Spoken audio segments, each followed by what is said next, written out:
श्रीकृष्णाय परब्रह्मणे नमः। श्रीमद्भगवद्गीता ध्यानश्लोकाः।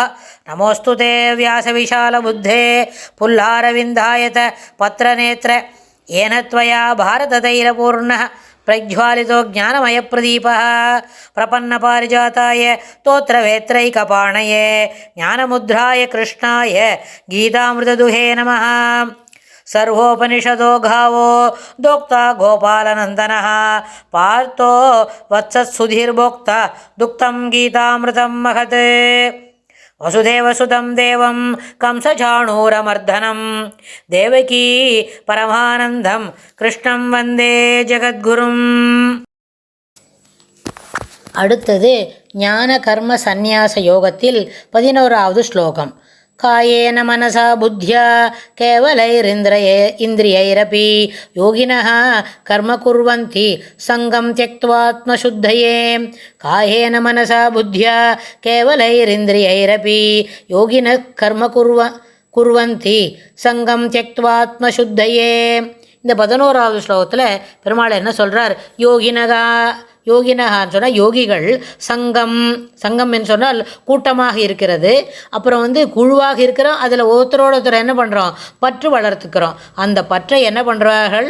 தெக்துவா யோகிகள் தங்களுடைய பற்றினை விட்டு ஆத்மசுத்தையே ஆத்மாவை சுத்தமாக்கும், அதாவது உள்ளத்தை பரிசுத்தமாக்கும் பொருட்டு கேவலைனா சாதாரணமான விஷயம், எனது தான் என்ற பாவனை இல்லாத இதுதான் என்னது, இது என்னது இல்லை, இது எல்லாமே என்னது தான், எனக்கு தான் முதல்ல அப்படின்னு சொல்கிறத விட்டுட்டு காயேன மனசா புத்தியா, அதாவது காயம் என்று சொன்னால் என்ன, உடலாலேயோ அல்லது மனசா மனத்தினாலேயோ, புத்தியாக புத்தியினாலேயோ, இந்திரியைஹபி மேலும் என்ன பஞ்சேந்திரியங்கள் இந்திரியங்களாலேயோ, கர்ம குர்வந்தி கர்மம் செய்கின்றனர். அதாவது யோகிகளும் எல்லா வேலையும் செய்வாங்க, யோகியும் எல்லா வேலையும் பண்ணி தான் ஆகணும்.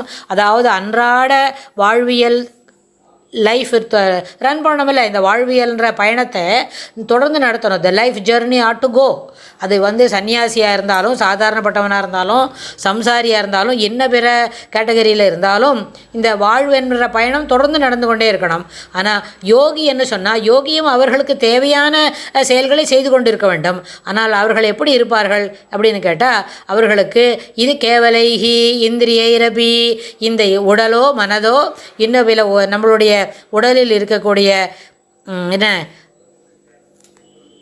இந்திரியங்கள் என்ன சொன்னால் மெய் வாய் கண் மூக்கு செவி, அதுபோலவும் அதை பார்க்கறது, தொடு உணர்ச்சி, உணர்ந்துக்கிறது, புரிஞ்சுக்கிறது, அது எல்லாமே நம்ம இது என்னது இல்லையே, ஏதோ செய்கிறோம், இதெல்லாம் செய்யணும். பெருமாள் இந்த உபகரணங்களாக நம்மளுக்கு கொடுத்துருக்கார். இந்த வாழ்க்கை என்ற பயணத்துக்கு தேவையான என்ன செயல்களை செய்து முடிக்க வேண்டும். அவ்வாறு செய்து முடிக்கும் பொழுது இந்த உபகரணங்கள் பெருமாள் சிருஷ்டியில் கொடுத்துருக்காரு நம்மளுக்கு, இதெல்லாம் அதுக்கு பயனுள்ளதாக அமையும். அந்த பயனை அது செய்யலை அதுக்கு அந்த செய்வதற்கு இது பயனாக அமையும். அதாவது மமகாரங்களை விட்டுவிட வேண்டும். அதுதான் இந்த ஸ்லோகத்தோட அடிப்படையான கருத்து. ஒரு த்ரெட் ஒன்று இருக்கும்ல, லைவ் த்ரெட்டு, அது என்னன்னு கேட்டால், யோகிகள் பற்றை, அதாவது பற்று என்று சொன்னால் அதில் இருக்கிற ஈடுபாடு, இந்திரியங்களில் இருக்கிற ஈடுபாடு, செயல்களில் இருக்கிற ஈடுபாடு, அந்த செயல்களை செய்து முடித்த பின் கிடைக்கக்கூடிய ரிசல்ட் இருக்க அவுட்கம், அதில் இருக்கிற ஈடுபாடு, அதை எல்லாத்தையும் என்ன பண்ணணும்? தெக்துவா, அதை விட்டு ஆத்மசுத்தையே உள்ளத்தை பரிசுத்தமாக்கும் பொருட்டு. உள்ளம் என்ன பண்ணோம்? இதில் எந்த ஈடுபாடு இல்லை, அது ரிசல்ட்டு நல்லபடியாக செய்கிறோம், அக்கறையாக செய்து முடிக்கிறோம், சிறப்பான முடிவுகள் கிடைக்கின்றது. ஆனால் அந்த முடிவினால் என்ன கிடையாது? எந்த விதமான பாதிப்பும் கிடையாது. அந்த முடிவுனால் எந்த விதமான தொய்வும் கிடையாது. எப்படி செய்து எந்த விதமான முடிவு வந்தாலும், ஆனால் அக்கறையாக உள்ளுணர்வோட ஈடுபாட்டோட ஒரு வேலையை செய்யும்போது அதற்கு அந்த மாதிரி செயல்களுக்கு ஒரு முடிவு கிடைக்கும் என்றால் அது ஏற்புடையதாகவும் சிறப்பானதாகவும் இருக்கும். அந்த முடிவுகள் என்ன பண்ணோம்?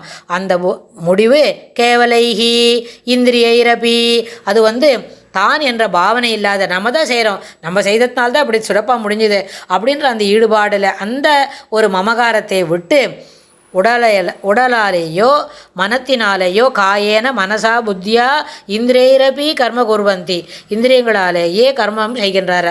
அதாவது இது எல்லாம் நான் தான் செய்கிறேன் தான், ஆனால் இதனோட முடிவு இருக்கே, எந்த விதமான முடிவாக இருந்தாலும் அது என்னை ஒருபொழுதும் பாதிக்காது.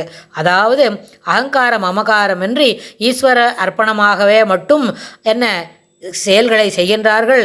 மேலும் தங்களுக்கென ஒரு பலனையும் கேட்டு பெறாமல். பெருமாள்கிட்ட போய் இதெல்லாம் நான் செய்கிறேன், எனக்கு இதெல்லாம் கொடுக்கணும் அப்படின்னு இல்லை. எல்லாவற்றையும் செய்து முடித்த உடனே என்ன பண்ணோம்? சர்வம் ஸ்ரீ கிருஷ்ணார்ப்பணம் அப்படின்னு சொல்லிவிட்டா, சொல்லும் போதில் ஆரம்பிக்கும் பொழுதே அந்த வேலையை கிருஷ்ணார்ப்பணம்னு சொல்லி ஆரம்பிச்சுட்டு, இதெல்லாம் இந்த கிருஷ்ணார்ப்பணத்துக்கு இந்த வேலையெல்லாம் செய்யறதுக்கு பெருமாள் நம்மளுக்கு இப்படி ஒரு இயற்கையாகவே சில உபகரணங்கள் கொடுத்துருக்கார். அந்த உபகரணங்களை நம்ம என்ன பயன்படுத்தி அந்த வேலையை செய்துக்கிறோம். அந்த வேலை சிறப்பாக செய்து முடிக்கப்படுகிறது. அதனுடைய என்ன முழு முயற்சியோட முழு மனதோட ஒரு ஈடுபாட்டோடு செய்கிறோம். ஆனால் அந்த ஈடுபாடு எதற்காக செய்கிறோம்?